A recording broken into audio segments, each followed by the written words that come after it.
നാമനിർദ്ദേശ പത്രികകളുടെ സൂക്ഷ്മ പരിശോധന പൂർത്തിയാകുമ്പോൾ നേമത്തെ എൻ.ഡി.എ സ്ഥാനാർത്ഥി രാജീവ് ചന്ദ്രശേഖറിന്റെ പത്രിക സ്വീകരിച്ചിരിക്കുന്നു.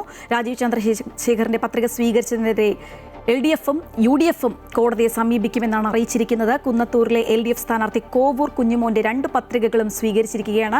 ആതിര രാധാകൃഷ്ണൻ ചേരുകയാണ്.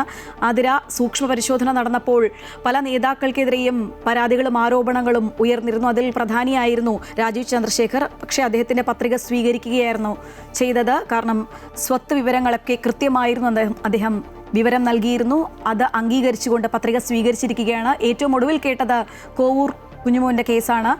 അത് സ്വീകരിച്ചു എന്നുള്ള വാർത്തകൾ പുറത്തു വരുന്നു. ഏറ്റവും പുതിയ വിവരങ്ങൾ എന്തൊക്കെയാണ്? ശ്രീജ സൂചിപ്പിച്ചതുപോലെ തന്നെ BJPക്ക് വലിയൊരു ആശ്വാസകരമായിട്ടുള്ള വിഷയമാണ്. കാരണം നേമത്ത് വലിയ രീതിയിലുള്ളൊരു കടുത്ത മത്സരം നടക്കുന്ന മണ്ഡലം കൂടിയാണ് നേമം. ആ നേമത്തായിരുന്നു രാജീവ് ചന്ദ്രശേഖറിനെതിരെ വലിയ രീതിയിലുള്ളൊരു ആരോപണം ഉയർത്തിയത്. ഈ പത്രിക, നാമനിർദ്ദേശ പത്രിക സമർപ്പിച്ചിരുന്നു. അതിനുശേഷം നാമനിർദ്ദേശ പത്രിക മാറ്റിവെക്കുന്നൊരു സംഭവത്തിലൊക്കെ തന്നെ കാര്യങ്ങൾ കടന്നിരുന്നു. ഇത്തരത്തിൽ ഏകദേശം 200 കോടിയുടെ സ്വത്തുവകകളാണ് ഈ സത്യവാങ്മൂലത്തിൽ സൂചിപ്പിച്ചിട്ടില്ല എന്ന കാരണം ചൂണ്ടിക്കാട്ടി ഈ UDF സ്ഥാനാർത്ഥിയായിട്ടുള്ള K. ശബരിനാഥൻ രാജീവ് ചന്ദ്രശേഖറിനെതിരെ പരാതി നൽകിയത്. ആ പരാതിയെ തുടർന്നായിരുന്നു ഇത്തരത്തിൽ രാജീവ് ചന്ദ്രശേഖറിന്റെ നാമനിർദ്ദേശ പത്രിക മാറ്റിവെക്കുന്ന ഒരു സാഹചര്യത്തിലേക്കൊക്കെ തന്നെ എത്തിയിരുന്നത്.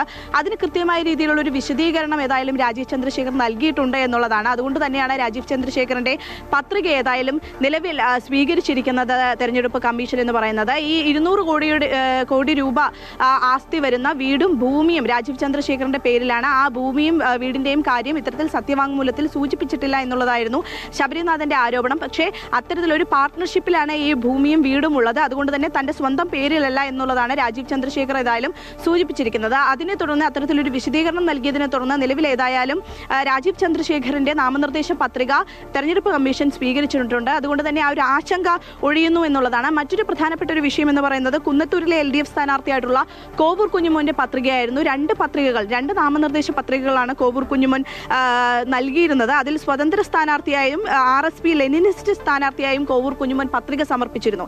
ഇത് സത്യവാങ്മൂലത്തിന്റെ ലംഘനമാണ് എന്ന് ചൂണ്ടിക്കാണിച്ചുകൊണ്ടായിരുന്നു പരാതി ഉയർന്നിരുന്നത്. പക്ഷേ കോവൂർ കുഞ്ഞുമോന്റെ ഈ 2 പത്രികകളും നിലവിൽ ഏതായാലും സ്വീകരിച്ചിട്ടുണ്ട്. അതുകൊണ്ട് തന്നെ വലിയ രീതിയിലുള്ള ഒരു ആശ്വാസകരമായ കാര്യം തന്നെയാണ് പുറത്തു വന്നിരിക്കുന്നത്. മറ്റിടങ്ങളിൽ വെച്ച് നോക്കുന്ന സമയത്ത് അമ്പലപ്പുഴയിൽ G. സുധാകരൻ സ്വതന്ത്രനായാണ് മത്സരിക്കുന്നത്. അദ്ദേഹത്തിന് ഒരു അപരനായ ഒരു സുധാകരൻ കൂടി മത്സരിക്കുന്നുണ്ടായിരുന്നു. ആ സുധാകരന്റെ പത്രിക നിലവിൽ തള്ളിയിട്ടുണ്ട് എന്നുള്ളതാണ് അറിയാൻ സാധിക്കുന്നത്. അതുപോലെ തന്നെ കണ്ണൂർ മണ്ഡലത്തിലും ഇത്തരത്തിൽ ഡമ്മി സ്ഥാനാർത്ഥികളായ 2 പേരുടെ നാമനിർദ്ദേശ പത്രികയും തള്ളിയിട്ടുണ്ട് എന്നുള്ളതാണ് അറിയാൻ സാധിക്കുന്നത്. ഏകദേശം 5:30 തെരഞ്ഞെടുപ്പ് കമ്മീഷൻ കൃത്യമായ രീതിയിൽ ഈ സൂക്ഷ്മ പരിശോധന പൂർത്തിയായതിനു ശേഷം ഈ 140 മണ്ഡലങ്ങളിലെയും എത്രത്തോളം പത്രികകൾ സൂക്ഷ്മ പരിശോധനയ്ക്ക് വിധേയമായി, അതിൽ ഏതൊക്കെ തള്ളി, ഏതൊക്കെ പത്രികകൾ സ്വീകരിച്ചു എന്നത് സംബന്ധിച്ച് ഏകദേശം 5:30 നമുക്കൊരു പൂർണ്ണമായ വിവരങ്ങൾ ഏതായാലും ലഭ്യമാകുക.